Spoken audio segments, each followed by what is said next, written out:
देवाच्यानो सदांचे परी हांव तुमचे लागीं माणकां मोतयां वांटून घेता।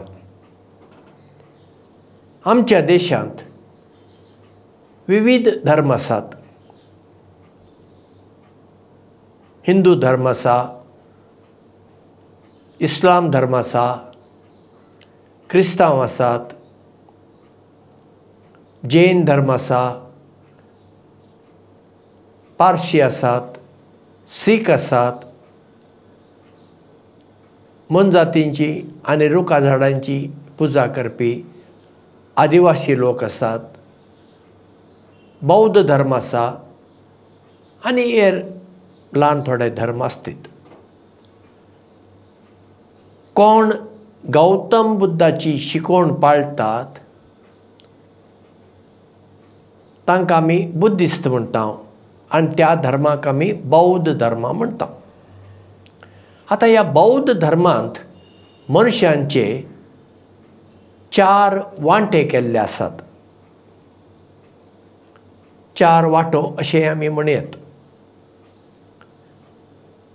पयलो पंगड आसा, थोडे मनीस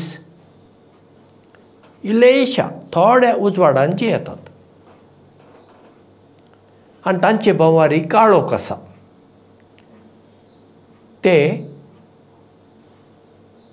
उजवाड सांडटात आनी काळखाचे वाटेर वेतात आनी तांचें जिवीत काळखांत उरता। हो जालो पयलो पंगड। आतां दुसरो पंगड आसा, थोडे मनीस काळखांत जियेतात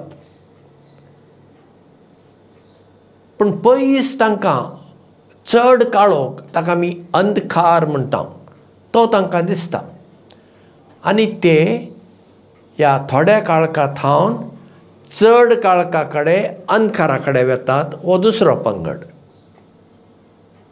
आतां तिसरो पंगड आसा, थोडे मनीस तांच्या जिवितांत इल्लो काळोख आसा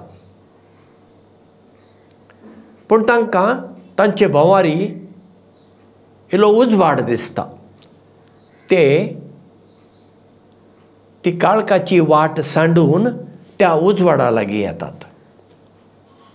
हो तिसरो गट, तिसरो पंगड।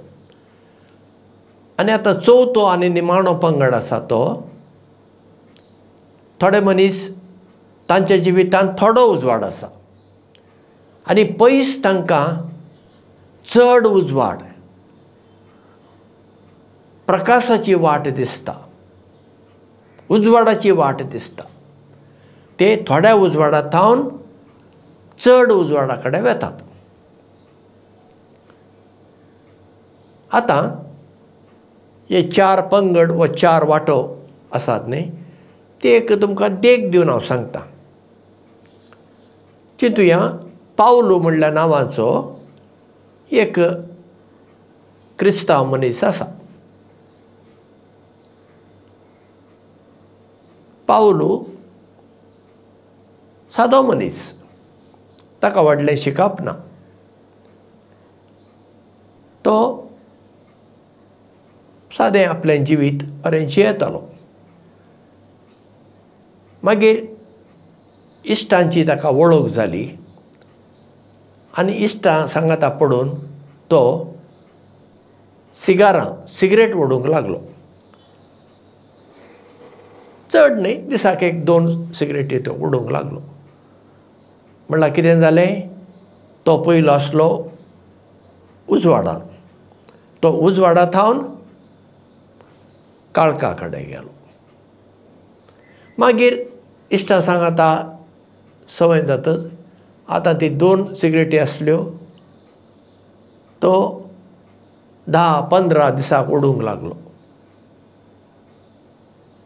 कितें जालें, काळखा थावन पावलो आतां चड काळखा कडेन गेलो, ताचें जिवीत पाड जावंक लागलें।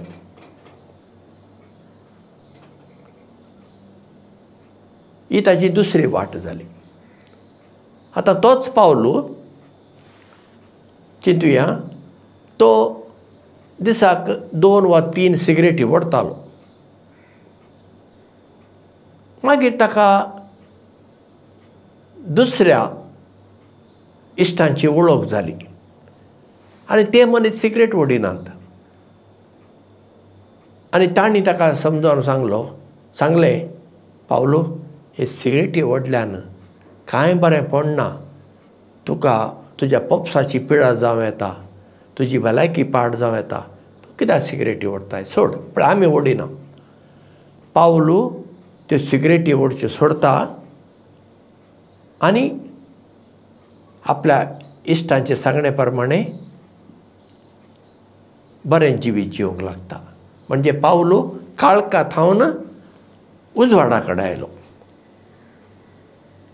आतां तोच पावलो ह्या थोड्या उजवाडांत जियेतालो मागीर ताका अशें आनी थोड्या इश्टांची वळख जाली ते इश्ट चड बरें जायते बरेंपण करतात दुसऱ्यांक तेन्ना पावलो ह्या थोड्या उजवाडा थावन त्या चड उजवाडा कडेन गेलो ताचें जिवीत निस्वार्थी जावंक लागलें हेरांक जायतें बरेंपण करूंक तो लागलो म्हणटच पावलो थोड्या उजवाडा थावन चड उजवाडा कडेन गेलो आतां आमी खंयच्या पंगडांत आसूंक जाय खंयचे वाटेर आसूंक जाय आमी आसूंक जाय उजवाडाच्या वाटेर पूण केन्ना केन्ना आमच्या जिवितांत अशें जाता आमी उजवाडा थावन काळका कडेन वेता आनी काळका थावन मागीर अंधकारा कडेन वेता पण आतां आमची तरणाटी आसात तांच्या इश्टां सांगाता इश्टींनी सांगाता पडून कांय वायट समय सुरू जाता आनी आतांच्या काळार ड्रग्स अमाली वखदां मेळटात कोण सांगता इल्लेशें घे कांय चड ना इल्लेशें घे तुज्या डॅडीक कळचें ना मम्मीक कळचें ना इल्लेशें घे ती घेतात कितें जालें उजवाडा थावन ती काळका कडेन गेली मागीर एक पावटी तुका ड्रग्स घेतच तुका इल्लेशें पावना तुका चड जाय नाजाल्यार तुका जायच ना हातांत पयशे ना जाल्यार चोरी करन कोणाचो जीव काडन कितें करन तुका ड्रग्स घेवंक जाय तेन्ना कितें जाता तुजें जिवीत काळका थावन अंधकारा कडेन वेता आतां मागीर थोडी तरणाटी अशी आसतात ती इल्लीशी ड्रग्स घेतालीं मागीर कोणें तरी तांकां सांगलें वा खंयच्याय कारणाक लागून तांणी ते ड्रग्स घेवचे सोडले तेन्ना तीं कितें जातात काळका थावन उजवाडा कडेन येतात मागीर तांकां दिसता हांवें आतां ड्रग्स सोडला हें बरें आसा पूण हें पावना म्हजे बरी आनी कितलीं जाणां आसात ड्रग्स घेतात आनी ड्रग्सा बळी पडटात आनी आपलें जिवीत पाड करतात आनी मागीर जीवघात करतले आसात मरतात म्हूण हांवें हेरांक जागोवंक जाय जागवणी दिवंक जाय तीं कितें करतात तीं थंय हांगा वचून हाचे विशीं उलयतात आनी आपूण आदीं ड्रग्स घेवन म्हजें आपणाचें जिवीत कशें पाड जाल्लें मागीर आपणें कशें तें ड्रग्स सोडले हें लोकांक सांगतात टेस्टिमनी म्हणटा आमी ताका इंग्लिशीन आपणाच विशीं तीं उलयतात आनी हेरांक कोणा ड्रग्सांत पडलेल्यांक भायर हाडूंक प्रयत्न करतात वा कोण ड्रग्स घेनात तांकां त्या ड्रग्सांत पडनाशें आडायतात म्हळ्यार तीं उजवाडा थावन उजवाडा कडेन वेतात म्हण खरें म्हणल्यार आमचें जिवीत उजवाडा थावन उजवाडा कडेन वचूंक जाय उजवाडा थावन काळका कडेन न्हय आनी काळका थावन अंधकारा कडेन केदींच न्हय कित्याक पळया एक पावटी आमचो पांय निसरलो मागीर सारके वाटेर येवंक भोव कठीण आतां आमी सगळीं ड्रायवींग करता आमी जाणा पूण गाडी सारकी आमी चलयनाका ती एक पावटी रस्त्यार थावन सकयल खनकान पडली गाडी डॅमेज जाली ती मागीर वयर काडूंक जाय, मागीर ती रिपेर करूंक जाय. ती रिपेर केल्यार पयलींच्या बरी चलता वय ना न्ही, चलना. देखून गाडी रस्त्यार थावन सकयल पडूं नये म्हणून आमी जागृतकाय करता. तशें आमच्या जिवितांत आमच्या जिविताची जागृतकाय आमी करूंक जाय. नाजाल्यार कितें जाता, आमच्या जिवितांत वांकडेपण भितर येता. पावस पडलो म्हणटच आमी पळयता रस्त्या कुशीन नाका जाल्लीं रानवटी झाडां वा तण किरलाता. तें कोणें थंय बीं घालां? कोणेंच घालूं ना. कोणें ताका सारें घालां? ना. कोणें शिंपलां उदक घालां? ना. पावस पडलो ती किरलां आनी बरीं वाडटात तीं. वा तुमी थोड्या सरकारी बांदपाचेर पळयतात, थंय पिंपळाचे रूख, वडाचे रूख वा दुसरे त्या वणटींचेर वाडतात. थंय कितें आसा? सारें ना, उदक ना, कांय ना, पूण ते वाडटात आनी वाडटात. आनी रानवटी झाडां जावं धरणी वयलीं वा वणटीचेर आसलीं आमी जर काडिना कितें जाता? तें बिल्डींग आसा पळय तें एक दीस कोसळटलें. आतां रस्त्या देगेन आसलीं झाडां ती आमची जबाबदारी न्हय, ते म्युनिसिपालिटी, पंचायत आनी कोण पळयता जायत. पूण चिंत आमचे कडेन बाग आसा आनी आमच्या बागेंत आमी झाडां लायता. लायिल्ल्या झाडांक पळयात तुमी कितली काळजी, जागृतकाय, जतनाय करूंक आसा न्ही. नाजाल्यार ती रानवटी झाडां येतात आनी तुमी लायिल्ल्या बऱ्या झाडांक मारून उडयतात. म्हूण ती रानवटी झाडां ती आमी उमटून काडटा न्ही आनी बरीं झाडां मात्र थंय दवरता. तशें आमच्या जिवितांत आमी हे पळय वांकडे तिकडे येता पळया ते पयले सुद्दां येवंक सोडूं नये. आनी आयल्यार तेन्नाच आमी तें भायर काडूंक जाय आनी बऱ्या वाटेर वचूंक जाय. तेन्ना मात्र आमी उजवाडांतल्यान उजवाडा कडेन वेता. जेजू म्हणटा, हांव सत, हांव वाट, हांव उजवाड, हांव जिवंतपण. क्रिस्तांव लोक कितें म्हणटा? आमी जेजूची पाटलावदारां. आतां जेजूची पाटलावदारां म्हूण तोंडान सांगल्यार पावता? जेजूचे शिकवणे प्रमाणे जिवंक नाका. आमचें जिवीत जावंक जाय सताचें. आमची वाट जावंक जाय नितीची, सारकी वाट. आमी जेजूच्या उजवाडांत येवंक नाका. आमी दुसऱ्यांच्या जिवितांत एक वाद जावं नाका. जेजू म्हणटा तुमी जायात पृथ्वेचें मीठ, फूग आनी उजवाड. पळय मीठ पळया, जेवणाक इल्लें मीठ घालता जेवणाक रूच येता. उरलो कितलोय तूं मसालो घाल पूण मीठ ना जाल्यार जेवणाक रूच ना. पूण आमी दुसऱ्यांच्या जिवितांत मीठ जावंक नाका. काळोख आसा थंय एक ल्हान वात पेटयल्यार इल्लो उजवाड जाता. मागीर ते वातींतल्यान आनी वाती पेटतात आनी उजवाड चड जाता न्ही.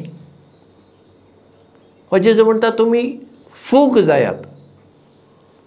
आदीं आमी पोळी करतना, सन्नां करतना वा पोळे करतना आनी थोडे पोळी ताका सूर म्हूण घालताले. आतां सूर मेळना कित्याक माडार चडतलेच नात आनी सूर काडटले नात. आतां आमी ते फूग म्हूण मेळटा ताका खमीर इंग्लिशीन ताका इस्ट म्हणटा ती घालता. ती मागीर पीठ फुगून येता, मोव जाता आनी आमी पोळी करता. आमी दुसऱ्यांच्या जिवितांत फूग जावं नाका. पूण आमच्या जिवितांत फूग ना, आमच्या जिवितांत मीठ ना, आमी हळडी जाल्या, आमच्या जिवितांत उजवाड ना, काळोख जाल्या, आमीच वांकड्या वाटेर गेल्या, मागीर आमी दुसऱ्यांक सारक्या वाटेर हाडचें कशें? म्हणजे जिवितांत 4 वाटो आसात वय, 4 पंगड आसात वय, पूण आमी सदांच त्या 4थ्या पंगडांत आसूंक जाय. म्हणल्यार उजवाडा थावन आमी उजवाडा कडेन वेचे मनीस जावंक जाय. म्हणजे आयचो म्हजो संदेश तुमकां इतलोच. उजवाडा थावन आमी सगळीं उजवाडा कडेन वचुया.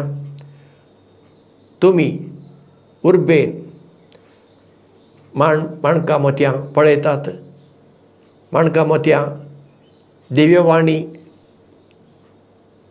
लायव्ह ट्यूब चॅनला तर्फे तुमकां पावतात.